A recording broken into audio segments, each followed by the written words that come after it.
Yeah, I think I'm in a specific moment in life now where anything that I see online that I know I potentially won't like, I just don't engage with it at all.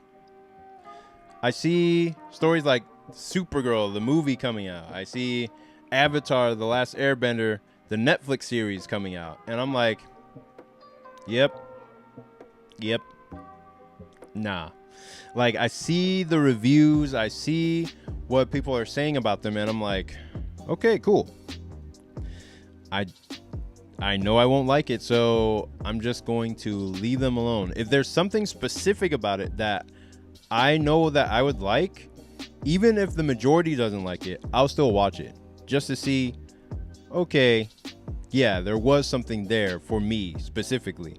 But these days, I'm just like, okay, all I have to do is hear a couple reviews, and the reviews will be more interesting sometimes than what I think the movie will be.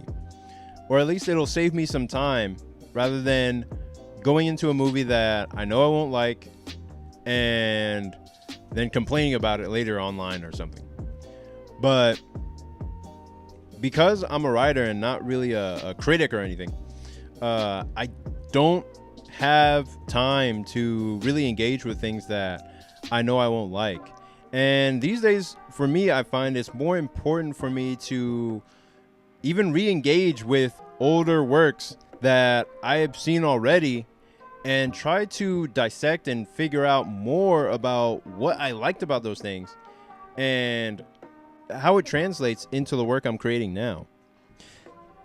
Because a lot of the things that I read in the past, in fact, almost everything I've read in the past is what informs the work I'm creating now. And anytime I felt any twinge in my heart, any movement in my heart, or any feeling down in my nether regions, any boiling in my stomach, or any fear raised in my spirit, I make note of those moments of when that happened, and I'll put them on a list of my favorite stories, or I'll put them on a list of my favorite characters, just making note of what specifically made me feel a certain way. And then I'll watch other reactors or reviewers talk about the same thing and get their thoughts and insights on how it made them feel and why it made them feel that. Because then it feeds directly back into my own work and how I can turn the feelings that I felt into moments in my own story. Not plagiarizing from people, but taking the philosophy from behind those good stories, that good storytelling moment, and turning it into my own stories that I'll be using to affect people's lives going forward. And there's just no more time to take in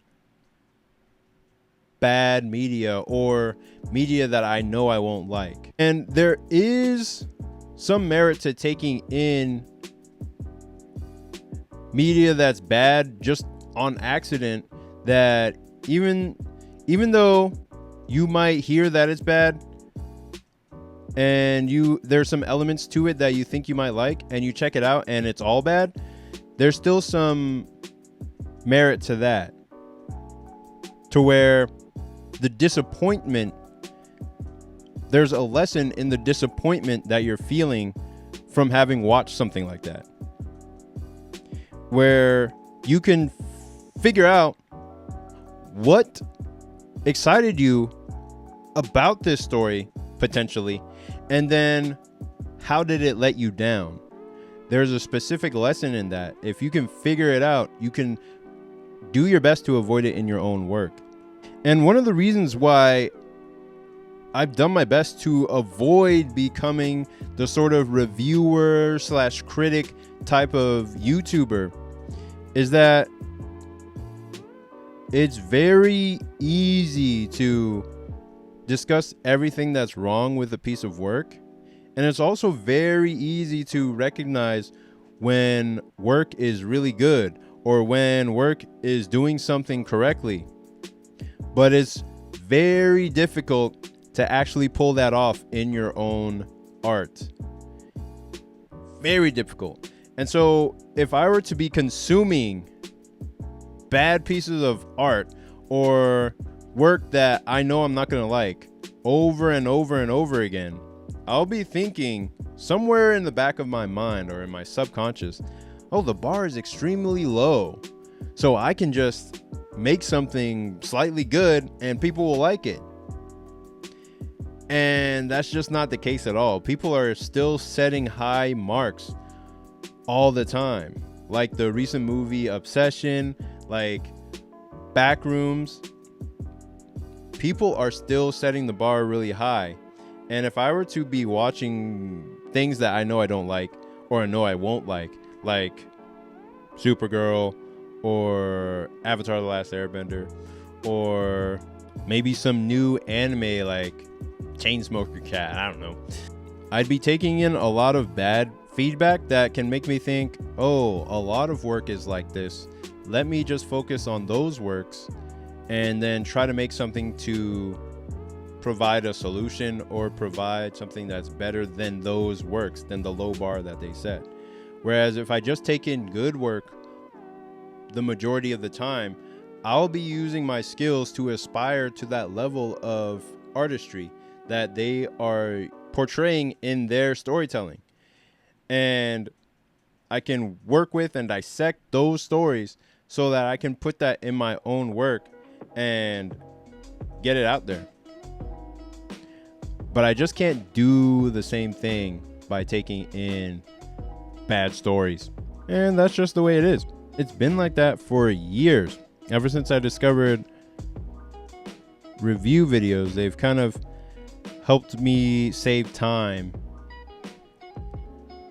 gathering opinions on a story that may or may not be good and kind of dissuading me from partaking in them. And now I'm just at a state where it's almost a zero tolerance policy for any time wasting stuff or any time wasting pieces of art that I know may or may not be well-meaning. They may or may not be cynical, but there's almost no time to differentiate between them. And now I can only focus on quality stuff or things that are specifically to my own taste, or things that I know are guaranteed solid work from the past that I can just take in over and over again, and reading the classics. And if you'd like to check out my latest attempt at making a story that I know you'll love, check out my latest webcomic, Saintly.